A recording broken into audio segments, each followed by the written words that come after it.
Problema talaga to ng mga sari-sari store owner. Hindi lang isa, dalawa, tatlo, at marami pang iba. Ganito talaga pag may kasama kang mabait, lahat na lang ginangat-ngat. Kaya kung palaging ganito, lagi ka na lang malulugi.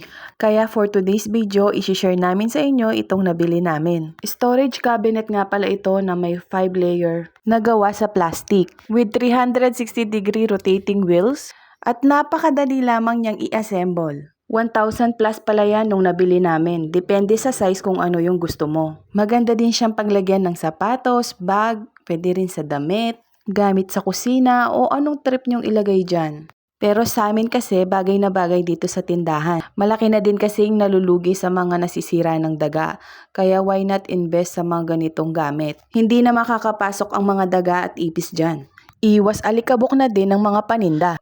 As you can see, napakadali lang talaga niyang i-assemble. Pagpapatong-patungin mo lang yung mga layer na yan at may lock yan dyan sa side. Eto na nga siya nung nabuo na namin. Magnetic suction door na din pala to.